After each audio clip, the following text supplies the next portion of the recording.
안녕하세요. 최 팀장입니다.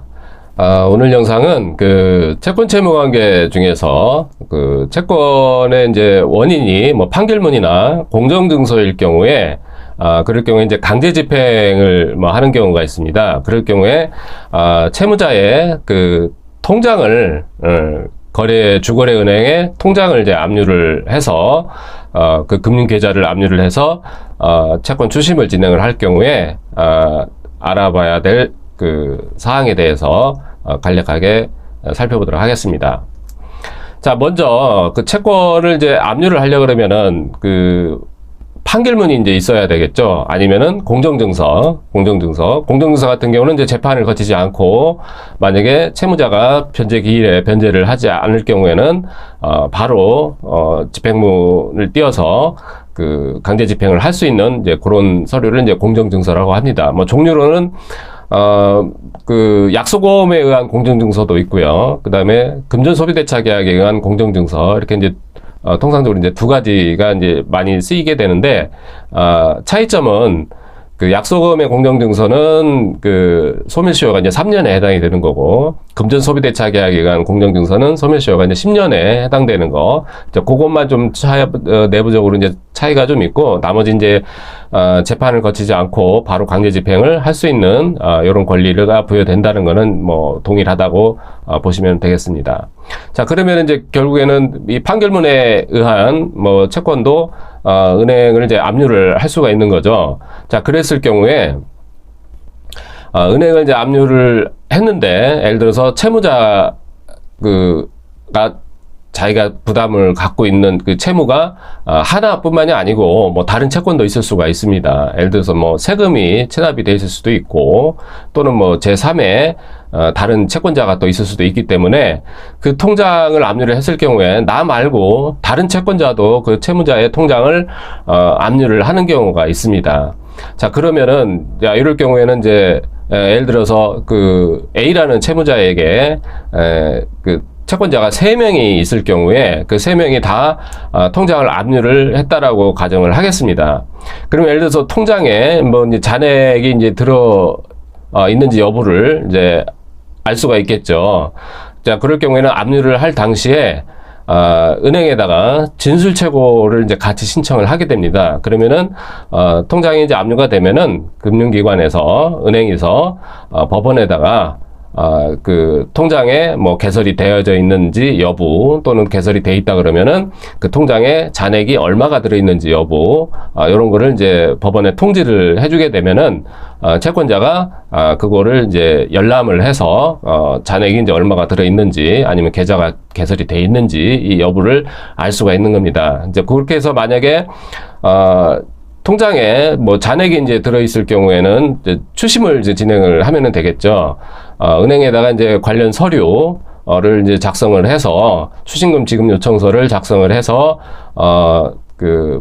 은행에다가 이제 제출을 하게 되면은 은행에서 이제 채권자의 통장으로 돈을 송금을 해주게 됩니다. 자, 근데 이제 여기서 문제가 되는 거는 채권자가 뭐 예를 들어서 아까도 말씀드렸다시피 3명 정도가 예를 들어서 다른 채권자가 또 있을 경우에는 예를 들어서 채무자의 통장에 잔액이 1,000만 원이 만약에 있다라고 가정을 했을 때에 3명의 다른 채권자가 각각 다른 금액별로 압류를 했을 경우에는 이제 경합이 되는 겁니다. 시간의 선리하고는 상관이 없이 금액별로 나눠지게 됩니다. 나눠지게 되는 거예요. 그래서 통상적으로 은행에서는 경합이 있게 되면은, 채권의 경합이 있게 되면은 법원에다가 이제 공탁을 거의 대부분 진행을 합니다. 그래서 이제 법원에서 채권 금액별로, 비율별로 나눠서 배부담을 이제 하게 됩니다. 자, 그랬을 경우에 채권자는 이제 법원에서 이제 공탁된 자기의 채권 자체를 이제 추심을 진행을 하면은 되겠고, 그래서 이제 통장으로 돈을 받게 되면은 그거를 자기가 수령한 채권 금액, 회수한 추심 금액을 법원에다가 추심 신고서를 또 작성을 해서 제출을 해줘야 됩니다. 이 추심 신고서를 제출을 하는 이유는 만약에 추심 신고서를 작성을 하지 않고 그 법원에다가 제출을 안 했을 경우에 다른 그 제3의 채권자가 그 통장을 압류를 다시 했을 경우에 그럴 경우에 그 추심 신고서를 제출을 하지 않게 되면은 결국에는 그 돈을 뺏기게 돼요. 다른 채권자한테. 결국에 이제 또 나눠 갖는다는 얘기예요. 그래서 꼭 추심을 진행을 했을 경우에는 그 본인이 그 회수한 그 채권이 얼마인지, 금액이 얼마인지를 법원에다가 추심 신고서를 제출을 해 주셔야 그 채권이 이제 추심이 확정이 되는 겁니다. 그랬을 경우에는 다른 그 제3의 채권자가 그 통장을 다시 압류를 한다 손치더라도 거기에는 이제 효력이 미치지 않게 됩니다. 자, 그래서 그 간략하게 이제 정리를 해서 좀 말씀을 드리면은 통장을 만약에 압류를 할 경우에 제일금융권 같은 경우는 그 예를 들어서 뭐 하나은행 또는 뭐 국민은행 그 본점을 압류를 하게 되면은 전국에 있는 그 국민은행이나 하나은행이나 이런 제일금융권 지점이 한꺼번에 다 이렇게 압류가 되는 효과가 있는 반면에 제2금융권 여기서 이제 새마을금고나 뭐 신협이나 이럴 경우 이제 예를 들어서 말씀을 드리면은 제일금융권의 압류하고는 좀 달리 새마을금고나 신협이나 뭐 농협 단위조합 같은 경우에는 그 지점을 직접 압류를 해야 됩니다. 그래서 뭐 새마을금고, 뭐 중앙회를 압류를 한다 그래서 전국에 있는 새마을금고가 동시에 압류가 되는 게 아닙니다. 이럴 경우에는.